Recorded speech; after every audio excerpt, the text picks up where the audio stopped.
everyone. My name is Deborah and this is Wendy, and we are Living Lēla. We teach mind-body practices for overall well-being, including fertility, pregnancy, postpartum, and really throughout the lifespan. I'm a health and neuropsychologist and a yoga teacher, and Wendy is a certified yoga therapist.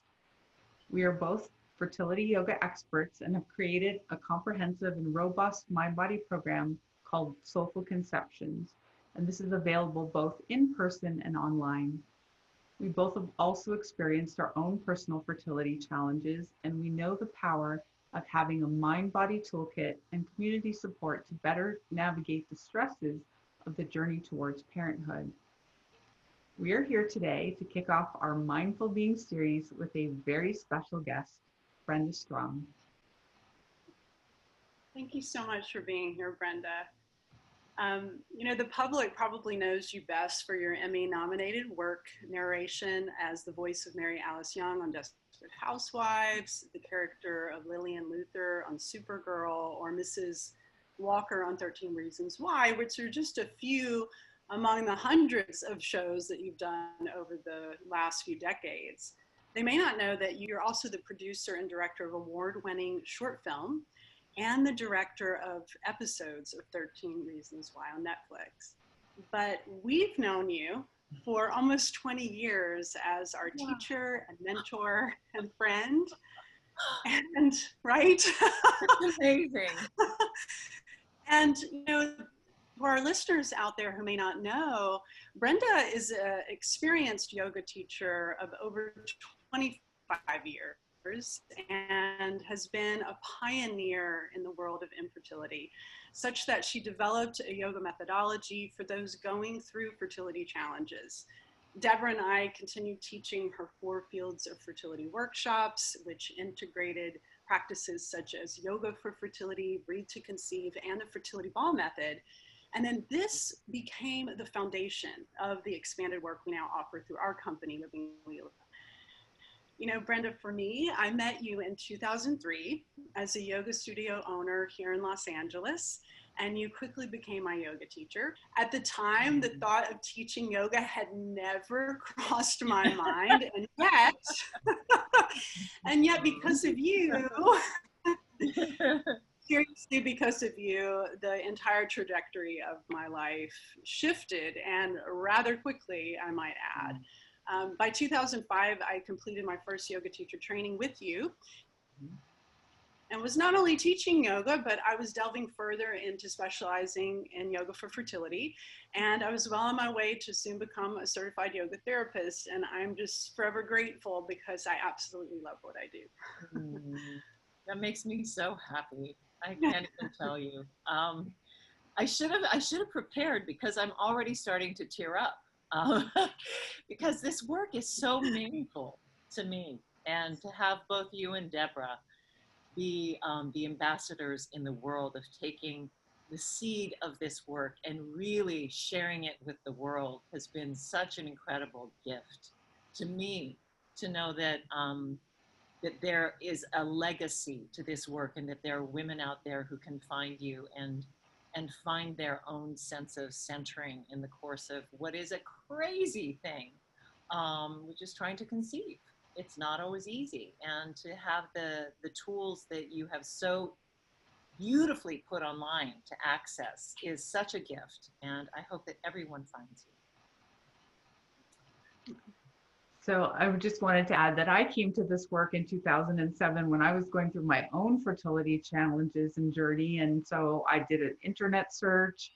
I was looking for resources on fertility and yoga, and I so very fortunately came across you and your website. I don't know if you remember, Brenda, but I called you, and literally a couple weeks later, you were offering the yoga teacher training for this. And so I was so happy and fortunate that I was able to come and do that. And that's where I met Wendy. And so, as you know, the rest, as they say, of course, is history. Yes. So we wanted you to come today to talk with us because recently we've all been chatting about some of the triumphs and the challenges of being a woman in the world at this time. And we thought it would be fun to get together and in a more formal way discuss some of these thoughts with you today.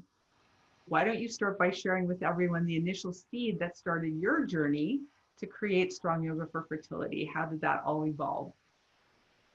Oh, wow. And it was so long ago. I realized my journey actually started kind of the seed of it was to heal myself. Um, I had difficulty conceiving the first time.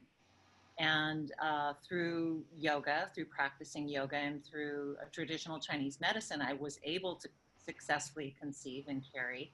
And during that time that I was kind of dormant from acting, I ended up taking a yoga teacher training course. And out of that, as a pregnant woman, I started teaching prenatal yoga. And just the opportunity to be in a room full of women to help them ease the course of their pregnancy, to help them understand how their body worked, to give them tools to empower them in labor and delivery. It lit something up inside of me that I didn't know I needed. So the gift of my teaching became the gift that I ended up using 3 years later when I tried to conceive again and couldn't. And I hit a wall. My body wasn't cooperating. I ended up having what they call secondary infertility. And the irony is at the time, there was no fertility yoga. There was just yoga. It was just yoga and then maybe some prenatal yoga. But there was no real application of yoga focused on fertility. And I was teaching a couples yoga class with my then husband, who was also a yoga teacher. And we got invited by the Mind Body Institute at UCLA to come teach their couples who were going through their 10-week infertility course. And all of a sudden, all of the techniques I had been using to balance my own hormones, to help my own body kind of regulate itself and to calm my stress levels and to try to heal myself so I could conceive again naturally the second time, I started using to teach these couples. And they just immediately, the feedback was just tangible. They said, "This is so helpful to us. And can you please continue teaching? And by the way, I have a sister in Topeka, who would like to take your class. How can I get her to do this?" And so that was the seed that started, well, how do I replicate myself and take these tools that I'm now building through the breath work, through acupressure, through yoga, to help balance a woman's hormones, to open up her hips, to ground her breath, to learn how to de-stress, all of those things. How can I take that and codify it? And that's where Strong Yoga for Fertility was born. And then I thought, well, I can't do all of this. I need other people to teach these techniques because I'm busy. And that's where the yoga teacher training for fertility came in, and you guys came into my life and became the biggest blessing of all. So that was really the initial kind of seed. And that's how it evolved to where you are now with Soulful Conceptions.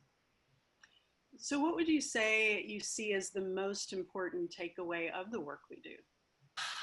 There's so many. I'm sure you guys can speak to just the volume of impact that this work has on the women that you work with. I think most importantly, it's the collective safe space of women being able to come together and share and be vulnerable about their struggles. I think that collective safe space allows people to really process things that they don't have the courage or capacity to with their families, because fertility carries a tremendous amount of shame. And so having that space, that safe container, is first and foremost, I think, really unique. And that's what you guys do with your courses as they ongo. The other is just practical tools for self-regulation, for learning how to manage your own nervous system, learn how to hold space for everything that comes to you as something for you, as opposed to something against you. So it's this idea that it's not about getting pregnant, although obviously we all want that outcome, but it's really about learning how to be kinder to yourself, more loving to yourself, more compassionate to yourself. And those are tools that women can take into every aspect of their lives, with their families, with their work, just learning how to love themselves better. And I think that's a huge takeaway. And then ultimately education. You know, there's so much that we don't know. We get born into these female bodies, but nobody takes the time to tell us how they work, you know, what the ovulatory cycle is, you know, how to maximize our fertility. And so the nutrition education, the environmental toxicity education, learning how to breathe in ways that actually impact your nervous system so that you don't have to react, but you can respond. You know, all of these things are huge tools that you can take throughout your life, whether you're trying to conceive or not. I'm curious, how do you think women's empowerment in the workplace has both helped and potentially hindered a woman's freedom around fertility? Wow, this is a big question, you know, and it's certainly more timely in my lifetime, I think, than it ever has been. I'm older than the two of you. So I grew up during, you know, the feminist movement. I grew up when my mother had to fight to have her own breasts unbound so she could nurse her child. Um, there were practices that really did not honor a woman's process around childbearing. The first time she delivered my sister, they just knocked her out and took her out with forceps. And she had no say in it. And I think, you know, I have to address the fact that one of the most impactful women in my lifetime just passed, Ruth Bader Ginsburg.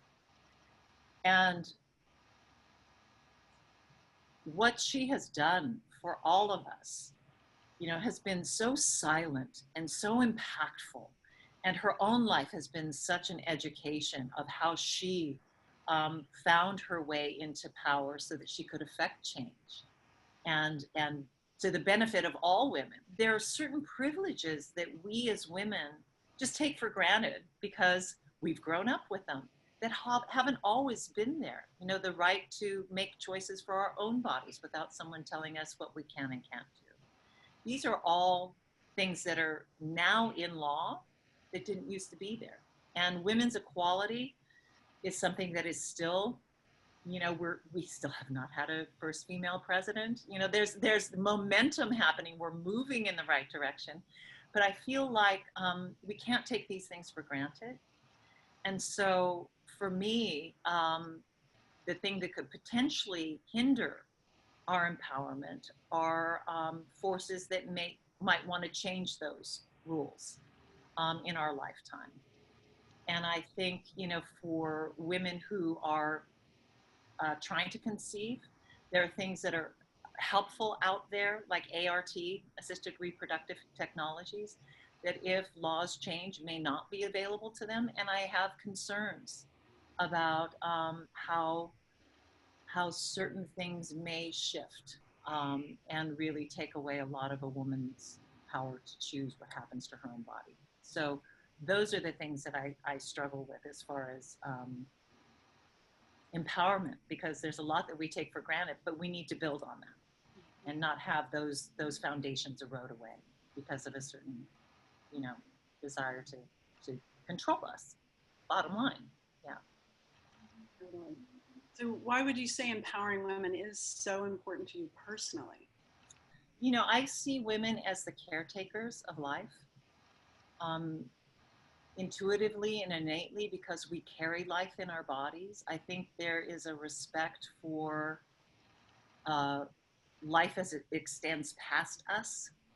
I see us caring more about the impact on the environment and how the greatest mother of all, Mother Earth, gets impacted, and how that, you know, affects our fertility as well if we don't take care of the water, and there's too many plastics, and that it affects our hormones. I just feel like there is an importance for women to have a voice so that we can not only collectively, but cooperatively take care of everyone.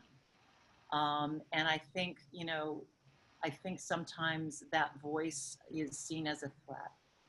And I think ultimately, really our intention is to nurture and to sustain life.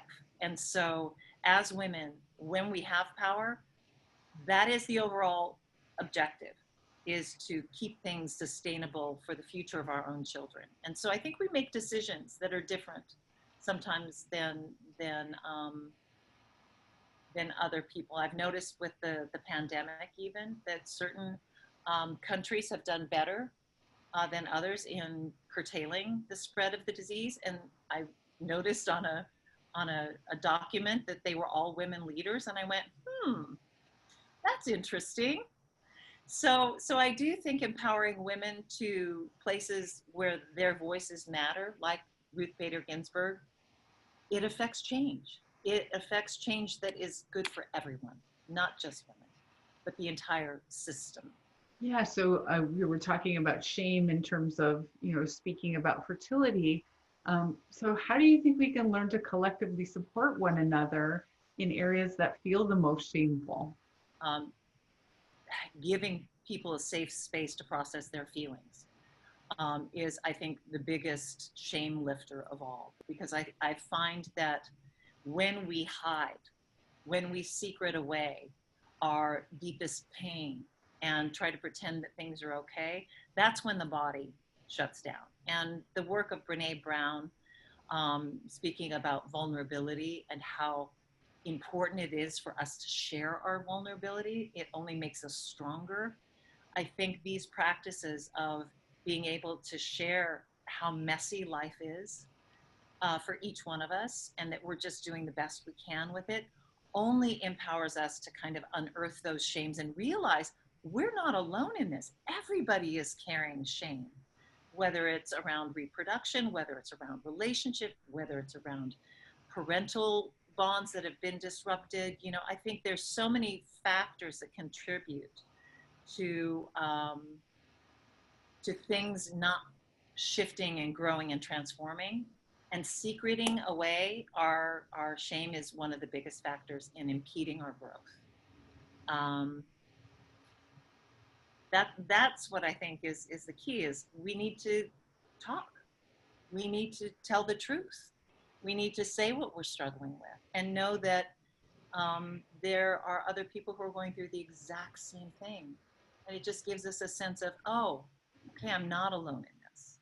For instance, I'll give you an example. Chrissy Teigen just had a miscarriage.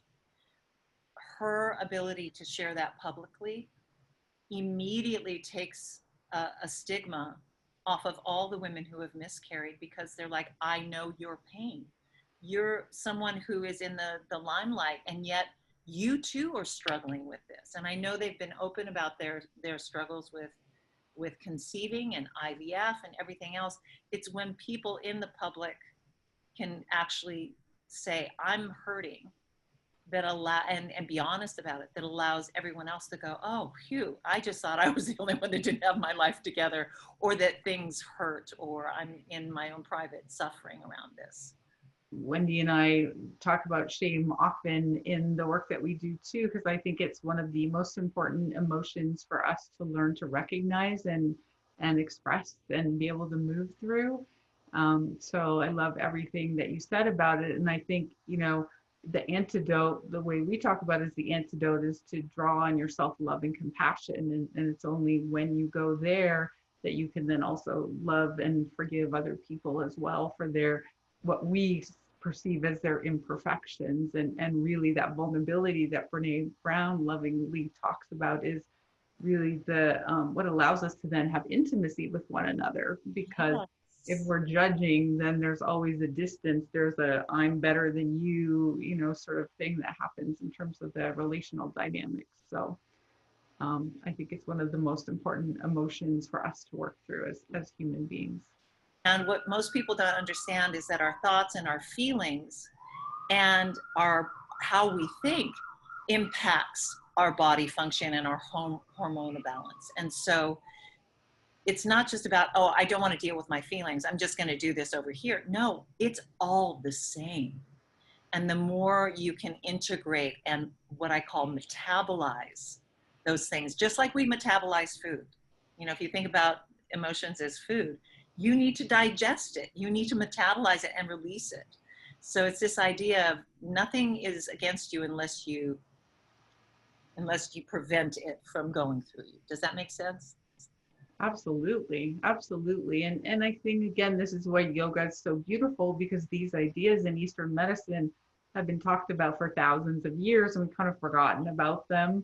But yeah, absolutely. It's the idea that the emotion is happening whether you let yourself feel it or not. And so it is having that impact on the body, and you can either store it away and then it's going to come out in some way, whether it's an emotional symptom like feeling sad, or it's going to be a stomach ache, or you can't sleep, or whatever. And so if that accumulates, then the idea is that it can turn into something bigger, a bigger disease, a heart disease, whatever else, cancer, something else. So the more we can move through it earlier, I would say if you're wiser and you can catch it sooner, then you can let it go, then life has a lot more ease to it. If not, your body's going to keep talking to you and knock on the door and say, you're not paying attention to what I'm trying to share with you. And at some point it will get bad enough that you see it, hopefully.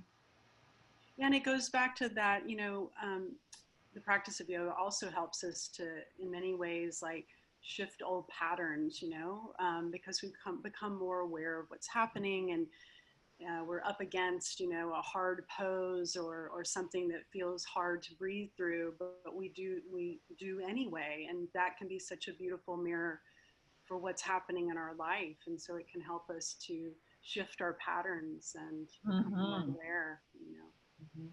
Yeah. And become present to what is coming up. I think that's the real gift of learning to breathe the way we do in yoga, is that you get to actually be present with what's happening, because so many people don't take the time to actually feel what's happening and observe it. And I think that's another gift, is that full awareness of thoughts, feelings, and sensations. Absolutely. We get stronger because of our adversities, not because of the things that are easy. And it goes back to that old Cahill Gibran saying about, if you want to experience the heights of joy, you have to be willing to go to the depths of your grief or your sorrow. And it is that balance, as we say in this work all the time, life is painful, but suffering is optional. And I really think that is the thing, is how much are you willing to feel? Because when you allow it, it really doesn't kill you. It does make you stronger. And having these support groups of like-minded individuals that are all on their different journey, but are kind of collectively understanding what you're going through, is so helpful. Absolutely. I think that we sort of touched on this earlier. You did, Brenda, when we were talking about, and even Deborah talking about relationships, and I was curious if you wanted to speak any further about how do you see our work, since we're talking so much about our work, as foundational for transformation of the relationships we have with ourselves, but also with our partners. Yeah, I think our relationships can only be as deep with others as they are with ourselves. And I think, the beauty of this work is when you have enough courage to be willing to grow and do self-inquiry and self-study and expand your knowledge base, and start to have that loving compassion for yourself. It only expands your empathy for the people that you're in relationship with. And I'll even go as far as your partners, your coworkers, your family, your community, your country, and the world. I think we have to understand that we are the microcosm for the whole. We are all deeply connected. And so when we take care of ourselves, we are taking care of the planet. When we make choices that actually are thoughtful about where our food comes from, it impacts the planet. So we're not contributing to methane because we're choosing not to eat meat, or we're only choosing to eat it maybe once a week instead of 4 times a week, or whatever it is. The more educated we become, the more empowered we can be about our own personal choices, and then how that impacts the intimacy. Going back to what you were saying before, Deborah, is when you're willing to be vulnerable, then that increases the intimacy. and intimacy with yourself and others. Every time we make a choice about how we treat ourselves, it is literally a little rock that we're throwing into a larger lake. And those ripples go out into those circles that I just talked about, our personal relationships, our community, etc. And I think, so many people think, well, I'll just put myself aside. I'll just do what's right or what people expect of me. And I kind of want to say, no, slow down. Really do what's right for you, because if you do what's right for you, like Wendy, you followed a path you didn't know you were going to go on because it's what felt right. It's like, this lights me up. That's your governing principle. The thing that makes you joyful or happy, go there, because that's only going to benefit the world in the long run.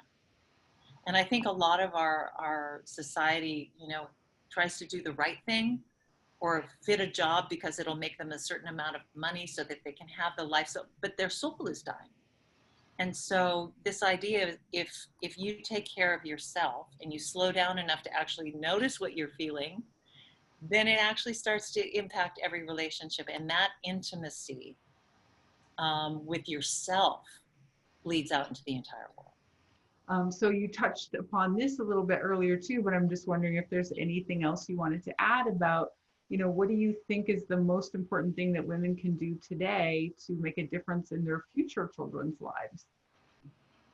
I can't ignore what's going on in the world because it is so impactful for all of us. We're all getting an education about systemic kind of pain that we have suppressed, both as a country, as a culture. And there's a James Baldwin quote that I read recently.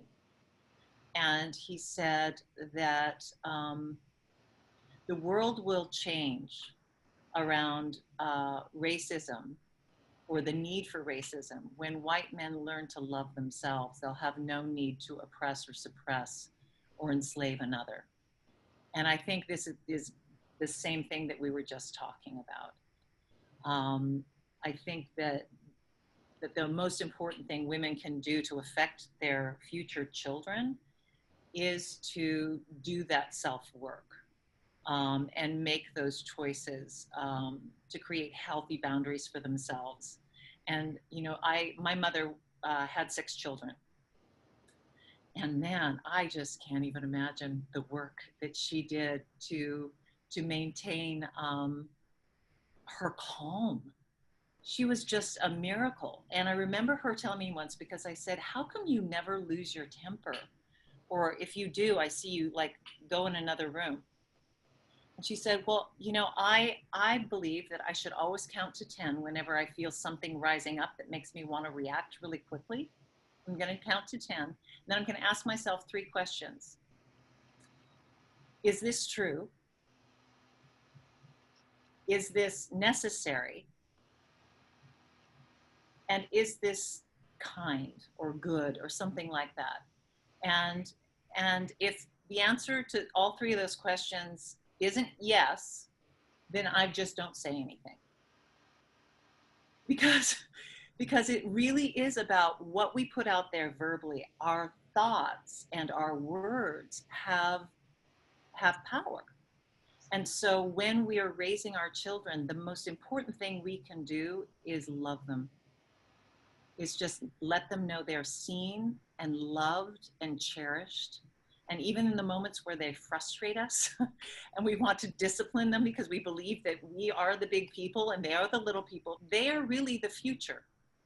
So the idea that we can cultivate that self-control and compassion to be the person we would want them to become, I think that's what's going to impact our children more than anything is our example. And my mother used to say, your children don't listen to you. They watch you. They do what you do. They don't do what you say. They do what you do.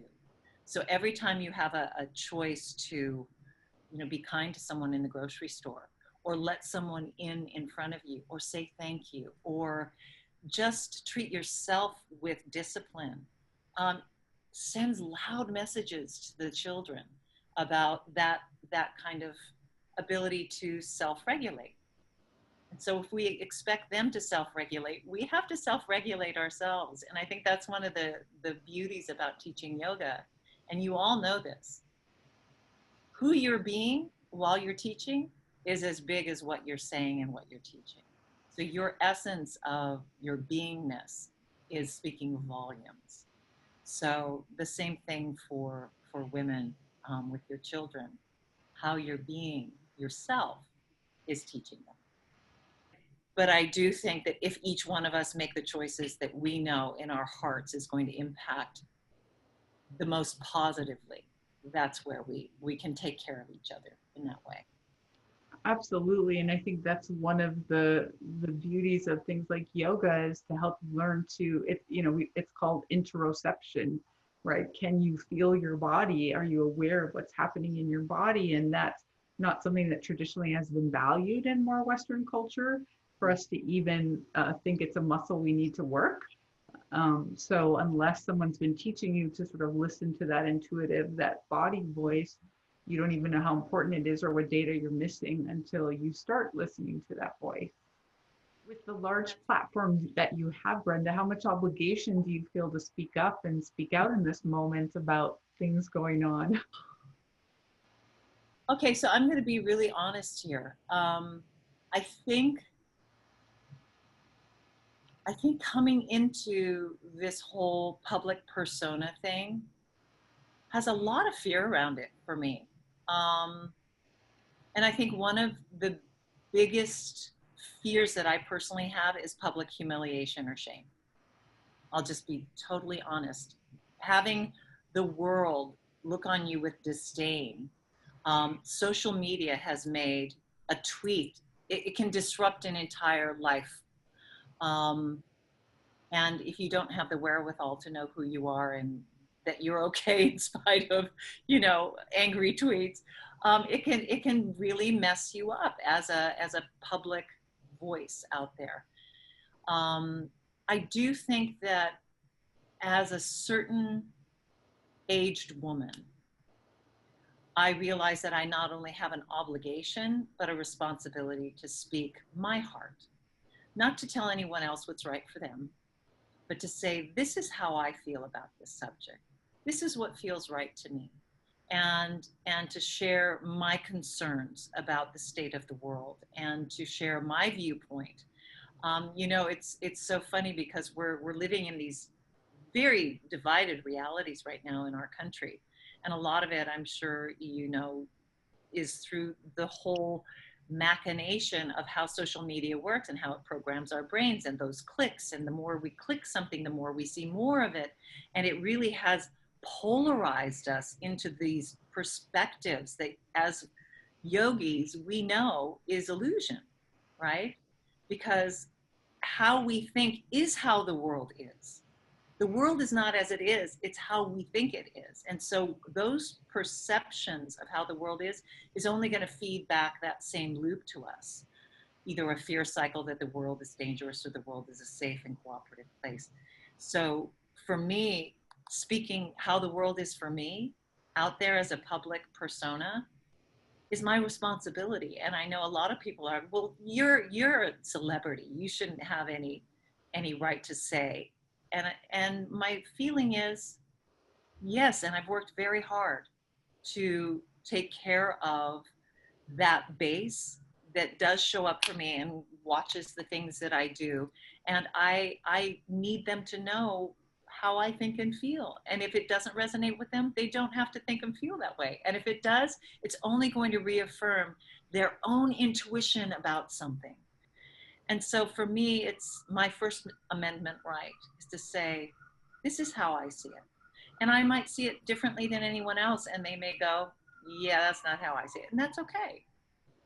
But the truth is, I have to have the courage to speak. And that's really where I'm coming to, is I'm going to speak and suffer the fear of my own public humiliation, which is great. It's a great deterrent. So it takes a lot of courage to put myself out there that way, and it's hard. But I think that's where our true power lies, is in speaking our truth, I think that goes back to self-respect and knowing what your boundaries are and saying, no, that's not okay with me. And I think the more we say, that's really disrespectful and that's not okay with me, the more people go, oh, I wish we had a Mr. Rogers for this generation. I really do. Because I think there's so many feelings and just emotional intelligence that this generation has missed. It's so important for us to learn how to be kind to each other and treat each other with respect. And even if we disagree, do it in a respectful manner. It's hard because it feels like life and death. Absolutely. And this, I'll just sort of speak on it from a brain perspective for a second, right? That when we're in that fear response in that limbic system part of our brain, that's an all or none proposition, right? If I don't win, I'm dead, is basically how our mind body system thinks and feels, versus when we're in our frontal lobe, the part of our brain that can be flexible and playful and open and empathic and see another point of view, then we can see, well, I don't have to agree with you necessarily, like you were talking about, but I can see your perspective. I see and hear you. Mm-hmm. And so that, again, makes us, this is our social engagement system part of our brain. So if that gets shut down because we're in such a place of fear, and we're just also, the problem too, like you said, when we're just hearing one point of view and we're not seeing other ones, we're not operating from that place of flexibility and openness and empathy.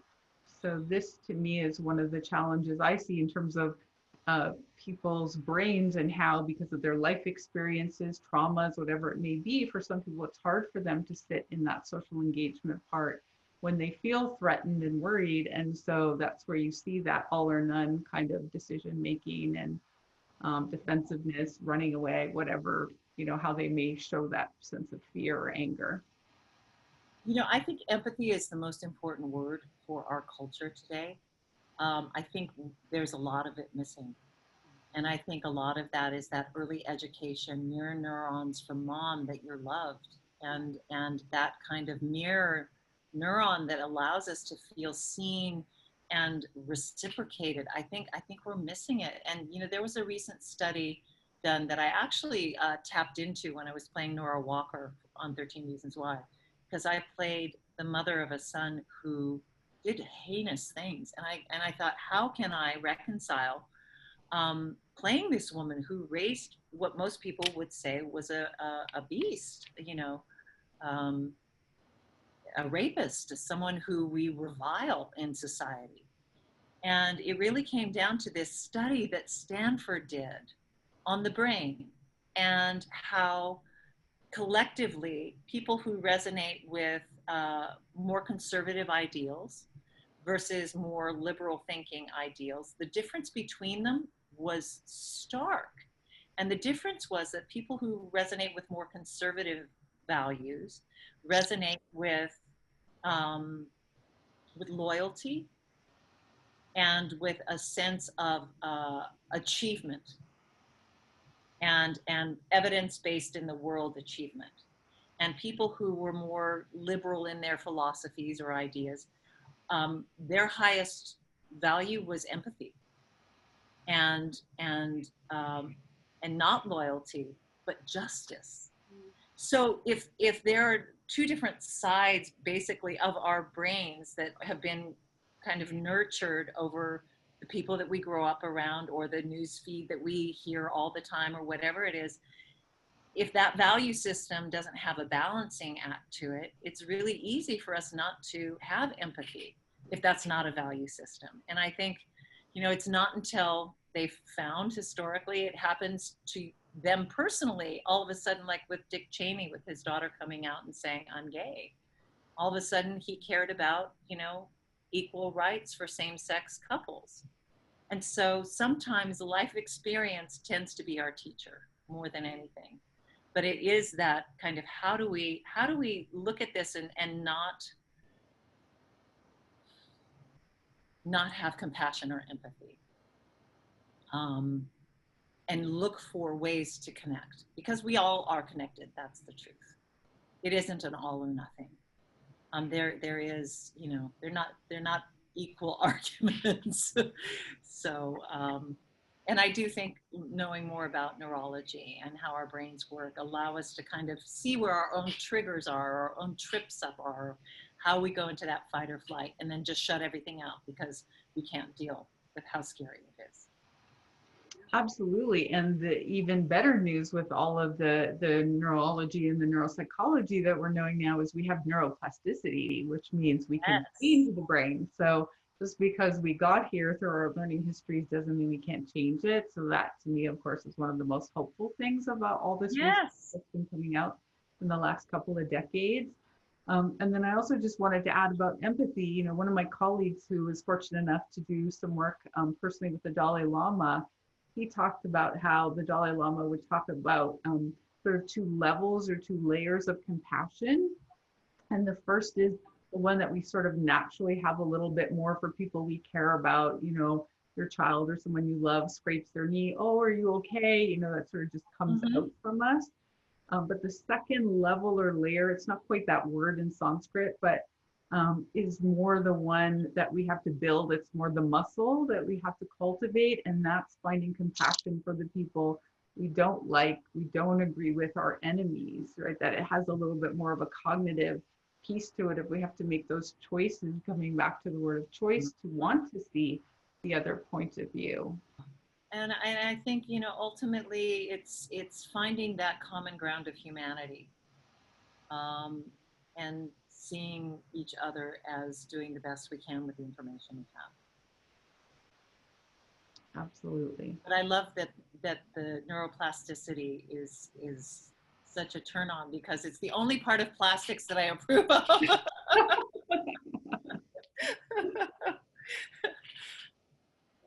Oh boy, that's funny. Oh wow, deep and thoughtful conversations, ladies. Gosh, I think that we could go on and on, like, you know, for days here on these subjects. But Brenda, just to kind of start to wrap it up, is there anything else that you would want to kind of leave us with as we start to wrap up this conversation? Any part of it? I guess for me, gratitude. I think one of the biggest tools that we can have to shift our world is finding what we can be grateful for. And it might be as simple as being able to put your shoes on. It might be as simple as being able to have electricity. You know, we were in the Oregon fires, and as soon as our electricity went out, we didn't have water, we didn't have cell use. We had to evacuate because we couldn't be reached to be told to evacuate. You know, there's certain things that we take for granted that are just givens in our daily life, that if we take a moment or two every day, either in the morning or at night, to say, I'm grateful that I have this, it just builds a sense of good feeling in our body and appreciation, and it will just bring more of that. And so what I want to leave the two of you with is how incredibly grateful I am for you, that you have connected to this work as deeply as you have, that you have taken it on as your mission to help empower women. It means the world to me. I feel like that's why I came into this life this time, was to empower women.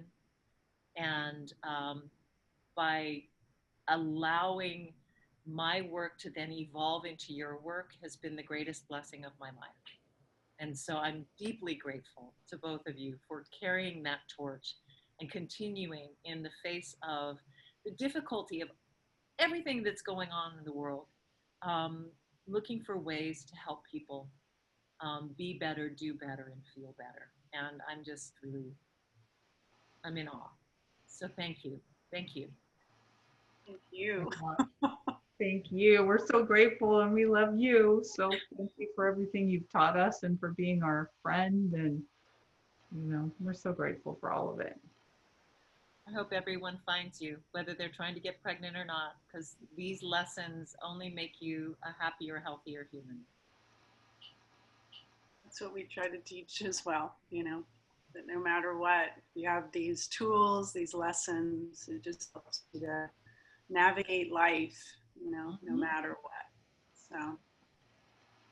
All right. Well, thank you for taking the time with us, and your vulnerability and your openness and willingness to share kind of all these other parts of you, you know, I mean, you being who you are, and most people know you on a certain level, you know, and know about you in terms of, you know, your career. But I think that this is such a beautiful piece to be able to share with the world of who you are. Thank you.